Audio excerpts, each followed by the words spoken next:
आता ऑसिलेशन या शब्दाचा अर्थ समजून घेऊया.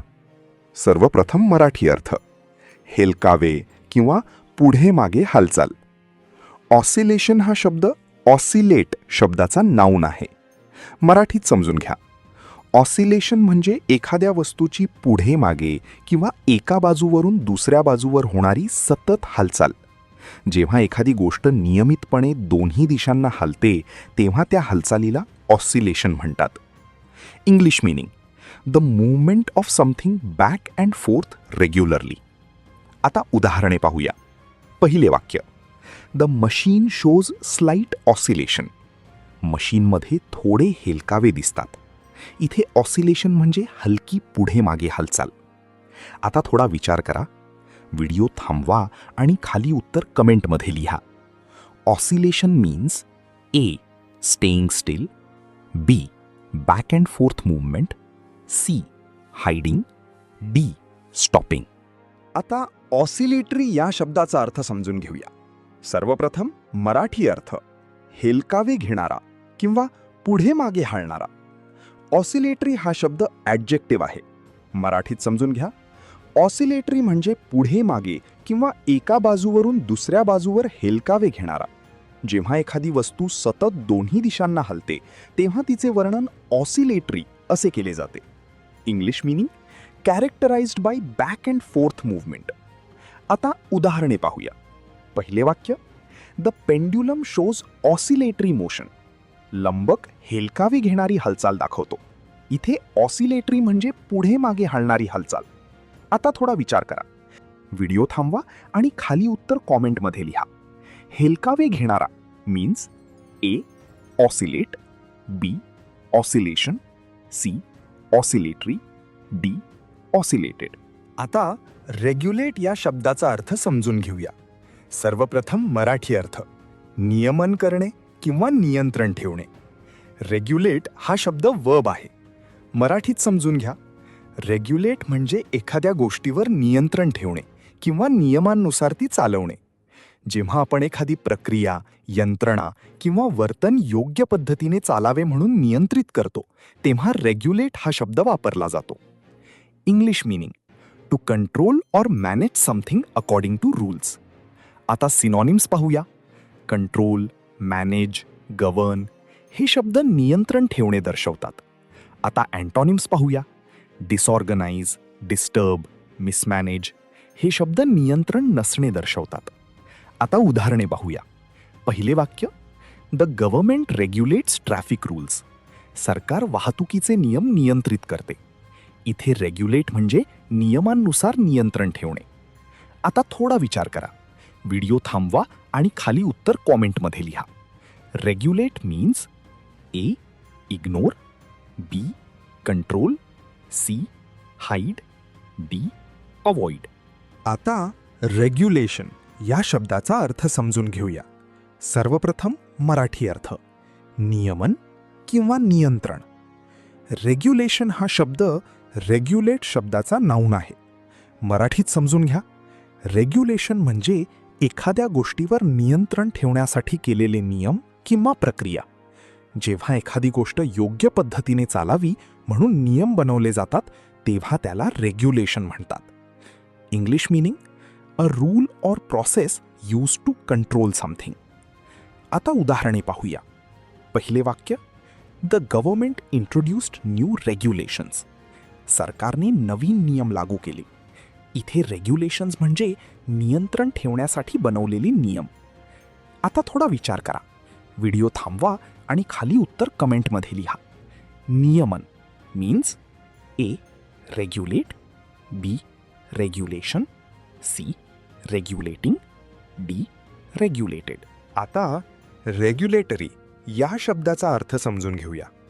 सर्वप्रथम मराठी अर्थ: नियामक किंवा नियंत्रण करणारा. रेग्युलेटरी हा शब्द रेग्युलेट या शब्दाचा ॲडजेक्टिव्ह आहे. मराठीत समजून घ्या. रेग्युलेटरी म्हणजे नियंत्रण ठेवणारा किंवा नियमांशी संबंधित असलेला. जेव्हा एखादी संस्था, प्रक्रिया किंवा नियम नियंत्रण ठेवण्यासाठी काम करतात तेव्हा रेग्युलेटरी हा शब्द वापरला जातो. English meaning: related to controlling or governing by rules. आता उदाहरणे पाहूया. पहिले वाक्य, the company follows regulatory guidelines. Company नियामक मार्गदर्शक तत्वांचे पालन करते. इथे रेग्युलेटरी म्हणजे नियमांशी संबंधित मार्गदर्शक तत्वे. आता थोडा विचार करा. व्हिडिओ थांबवा आणि खाली उत्तर कमेंटमध्ये लिहा. Regulatory means A. Regulation, B. Regulate, C. Regulatory, D. Regulated. आता रेग्युलेटरीली या शब्दाचा अर्थ समजून घेऊया. सर्वप्रथम मराठी अर्थ. नियमनाच्या दृष्टीने किंवा नियामक पद्धतीने. रेग्युलेटरीली हा शब्द रेग्युलेट या शब्दाचा ॲडव्हर्ब आहे. मराठीत समजून घ्या. रेग्युलेटरीली म्हणजे नियमांनुसार किंवा नियंत्रणाच्या दृष्टीने काहीतरी करणे. जेव्हा एखादी गोष्ट नियामक दृष्टिकोनातून किंवा नियम पाळून केली जाते तेव्हा रेग्युलेटरीली हा शब्द वापरला जातो. English meaning, in a manner related to regulation or according to rules. आता उदाहरणे पाहूया. पहिले वाक्य, the company operates regulatorily under government laws. Company सरकारच्या नियमांनुसार नियमनाच्या दृष्टीने कार्य करते.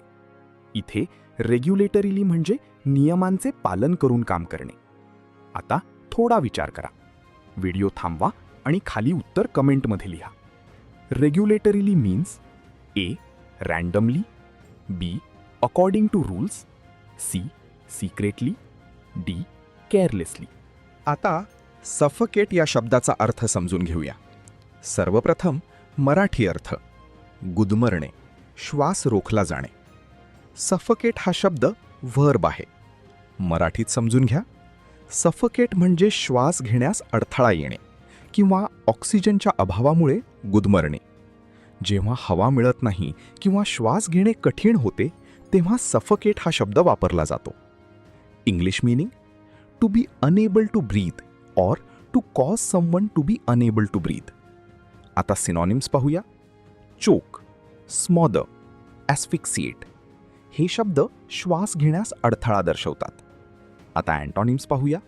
ब्रीथ, व्हेंटिलेट, इनहेल हे शब्द श्वास घेणे दर्शवतात. आता उदाहरणे पाहूया. पहिले वाक्य, द स्मोक मेड हिम सफकेट. धुरामुळे तो गुदमरला. इथे सफकेट म्हणजे श्वास घेण्यास त्रास होणे. आता थोडा विचार करा. व्हिडिओ थांबवा आणि खाली उत्तर कमेंटमध्ये लिहा. Suffocate means A. Breathe freely, B. Enable to breathe, C. Run fast, D. Sleep. आता आपण best thing since sliced bread हा वाक्प्रचार समजून घेऊया.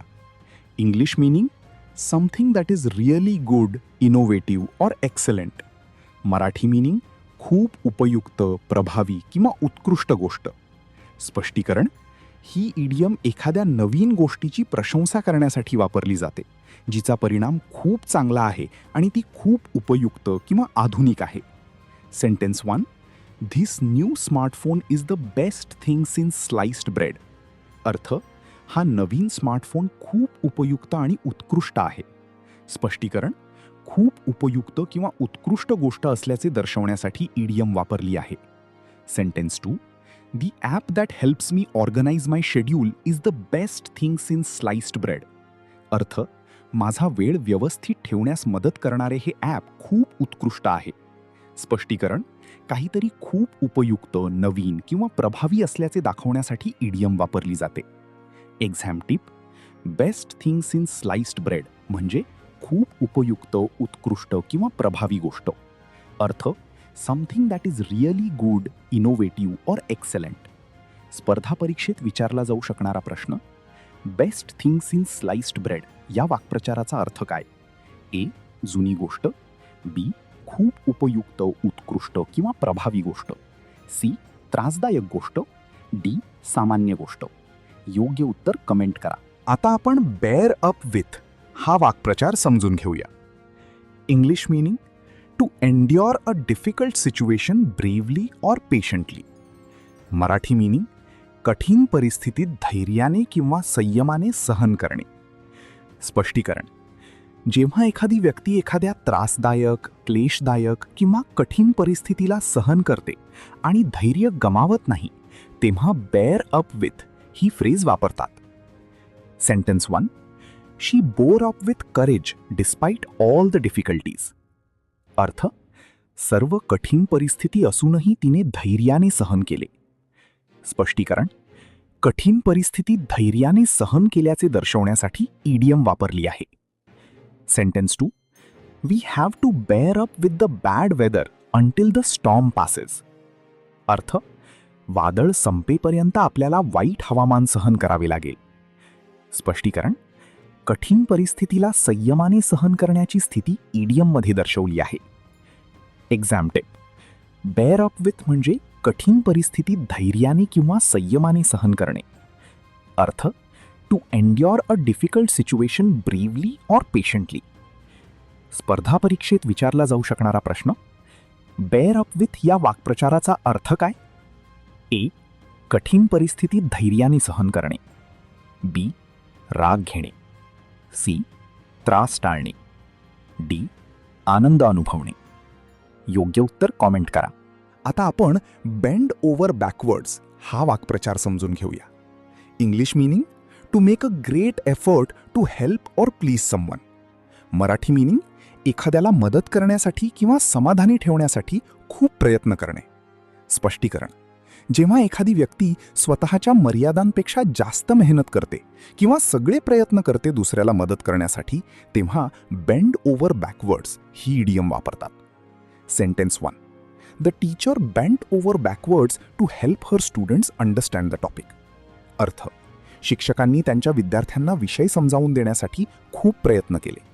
स्पष्टीकरण: खूप प्रयत्न करून मदत केल्याचे दर्शवण्यासाठी इडियम वापरली आहे. Sentence 2. He bent over backwards to make sure the guests were comfortable. अर्थ: त्याने पाहुण्यांना आरामदायी ठेवण्यासाठी सगळे प्रयत्न केले.